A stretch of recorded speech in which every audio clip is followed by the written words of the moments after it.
Hello again, ladies and gentlemen. I'm Michael Matt for the Remnant Forum, and I want to say something today about the pressing need for Catholics, faithful traditional Catholics the world over, to make greater efforts to unite as we all brace for this upcoming synod on the family in Rome, which, let's face it, bodes not too terribly well for the future of our world and the future of our church, future of our families.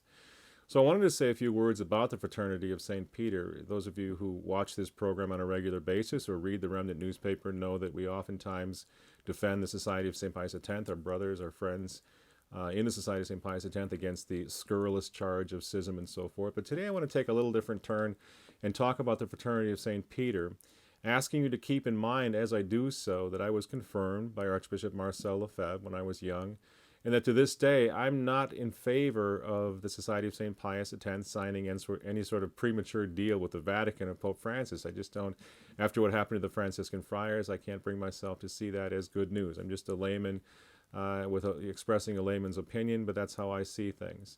So I'm asking you to consider my position then with respect to this discussion of the various traditionalist orders, to consider my position as the editor and publisher of the oldest traditional Catholic newspaper in the world.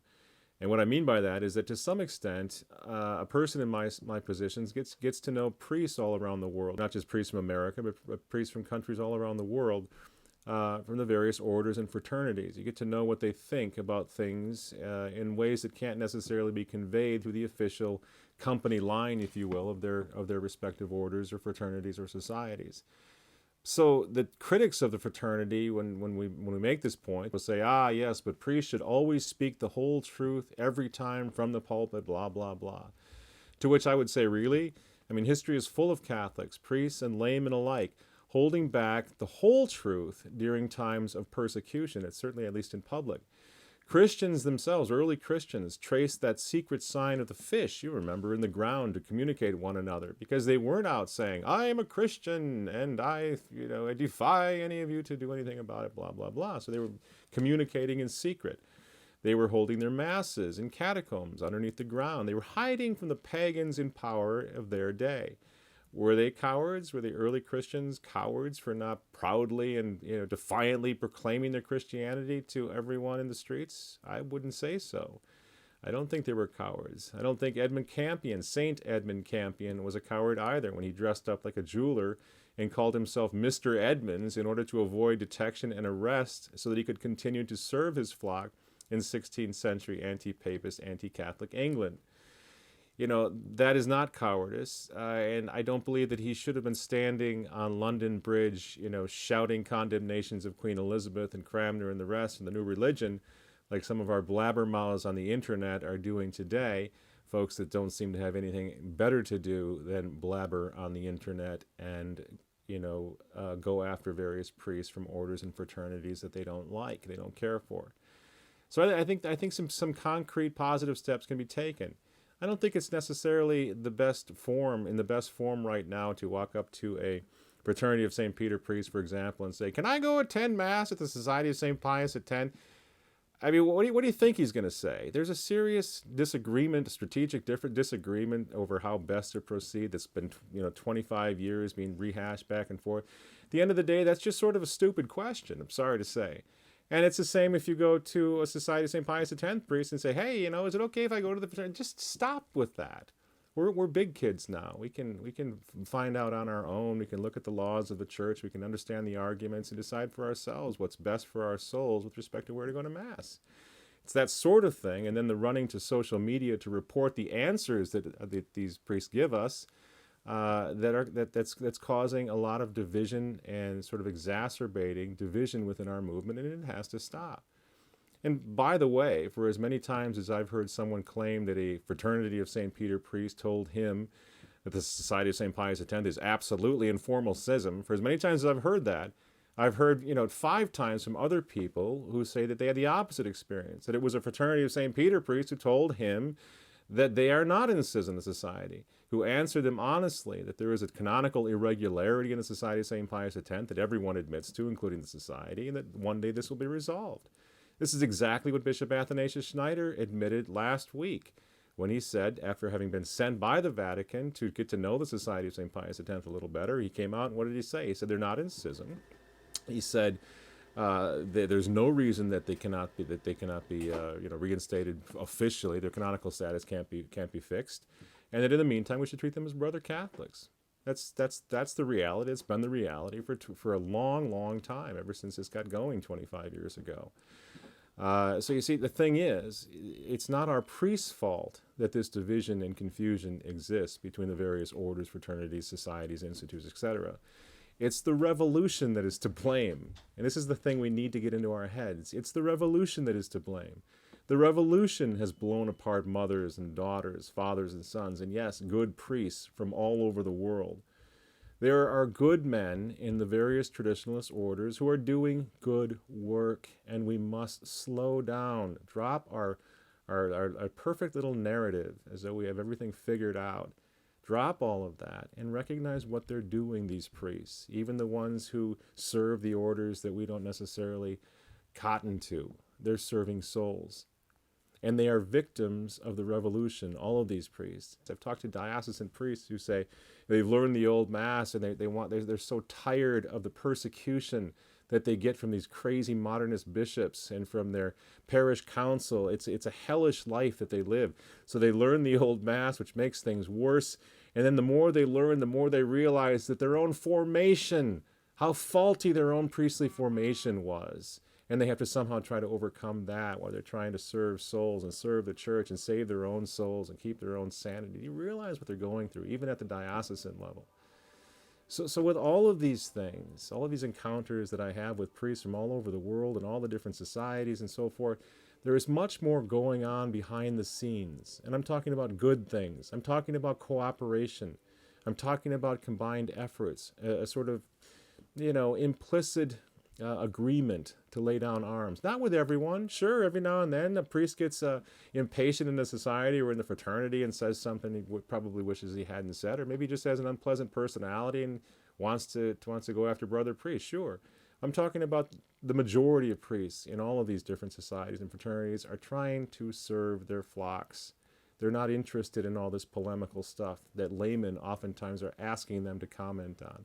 One study estimates right now that nearly 1 million adherents, Catholic faithful, belong to this, or not belong, but are attached to the Society of St. Pius X, which has some 600 priests and counting. This is a massive body. But the interesting thing is that the society is certainly the largest of the traditional fraternities. The other traditionalist communities, the so-called approved communities, combined, can boast now of another 1 million adherents and hundreds and hundreds and hundreds of priests of their own. Did you see what's happening here? This is providence. This is growing into a history-changing movement. And we need to keep the momentum going as lay people and not try to sabotage the elements of it that we can't quite agree with.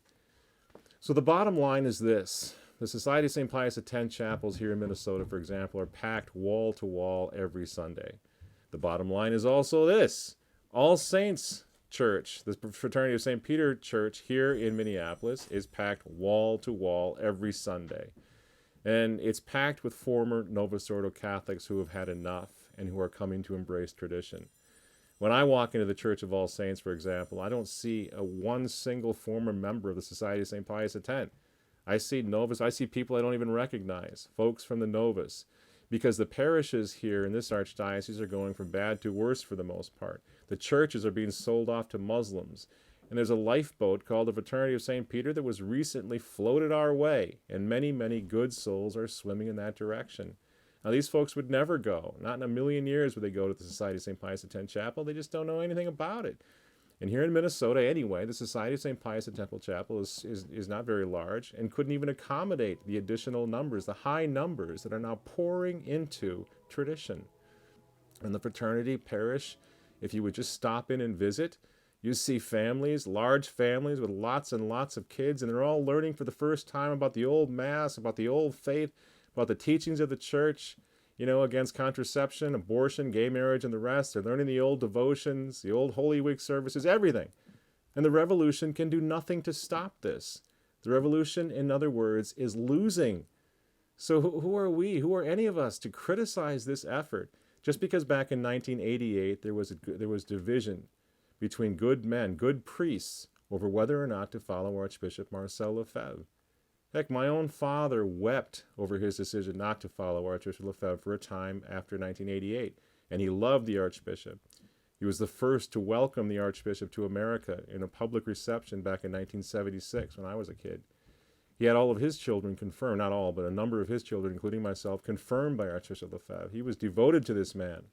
And yet 1988 broke my father's heart because he didn't see, as a layman, he couldn't possibly have seen what Archbishop Lefebvre saw deep in the heart of the hierarchy of the Catholic Church, where only a prince of the Church at that point had been able to go.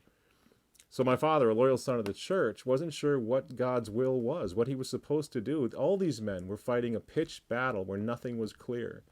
And so that was a long time ago, with lots of clarifying water under the bridge since then. And the reality is that today, in God's providence and all over the world, millions of souls are being nurtured, baptized, confessed. They're receiving the Eucharist, worshiping God, keeping the old faith at the hands of the sons of Archbishop Marcel Lefebvre, whether in the society, the fraternity, the Institute of Christ the King, even the diocesan level, because God writes straight with crooked lines, and that is the reality. Without Archbishop Lefebvre, it is unlikely that any of this ever would have happened. That's just history. That's easily proven. So the old faith has survived, and we need to celebrate that. We need to thank God for that. The old Mass is not going away. We have a Pope, in Pope Benedict XVI, who gave the traditional Mass officially back to the Church, saying that it had never been abrogated. This is a massive victory for tradition, for the Church, for our families, for souls, even still. So you don't have to like the Fraternity of St. Peter. You don't have to like the Society of St. Pius X. You can question their canonical status. Fine, those debates will continue. But as Catholics, we must try to at least pull together and stop shooting at each other. Stop the friendly fire, the not-so-friendly fire. All traditionalist priests, diocesan, fraternity, Society of Pius X, Institute of Christ the King, they are all helping souls to stay in God's good grace at a time when historians believe and agree that it is worse than the Arian heresy. They come from Mass centers we personally may not approve of or understand quite yet. But we must be so careful of the attitude that there is no salvation outside of the chapel or church where I happen to go to Mass on Sunday. Okay, so in approved orders, sometimes you don't hear as often the priest blasting away at Vatican II from the pulpit every Sunday morning. The answer to that is, so what? Go ask these priests what they think about Vatican II and the new Mass privately before you speak against them. Listen to what they are not approving from their pulpits. Hear them talk against the abuse of natural family planning or theology of the body or annulmentitis or the abuses in the new Mass or the universal salvationism that is so rampant now. Listen to what they are saying, and you can easily see another strategy emerging that offers massive assistance to Catholic restoration, which is what we are all about. I'm sorry, but don't be dense. Despite the dark clouds of schism and apostasy gathering right now over the Tiber in Rome, good things are happening in traditional Catholic enclaves all over the world, things that are preparing for what is to come, helping us all to prepare. And we can't allow the talking points of 1988 to indefinitely continue to thwart the good that is happening. Lots has changed since then. Lots has changed, including better relations between the priests themselves from these various orders. So there are many ways of undermining a revolution. And since the revolution was first and foremost all about stomping out the old Catholic faith, one of the best ways to undermine it is to teach the old faith again, to celebrate the old Mass, to pass on the old dogmas to children, families, young people, which is precisely what the Fraternity of St. Peter is all about every day. And, by the way, which is precisely what the Society of St. Pius X priests are all about 24/7 every day. Society priests do not dedicate every or even most of their sermons to teeing off on Vatican II either. And if they did, we might all think that they're a little off kilter. Their business, their job, is to save souls. So I don't know. I got to wrap this up. We're running out of time. But I mean, if you're still running around telling people on social media and the internet that the Fraternity of St. Peter priests are offering the new Mass and all in favor of Vatican II, objectively speaking, you need to go to confession. It's just flat out slander. It's not true. I know them. I've taken the time to talk to them. It's not true. You're wrong. And if you're running around saying that the Society of St. Pius X is borderline sedevacantist, rejects the new Mass completely, as opposed to advising against attending masses which are injurious to the faith, which is covered under canon law, or if you're claiming that the Society rejects Vatican II, because that just sounds so scary, they reject Vatican II. If you're doing that, if you're saying that, you need to go to confession.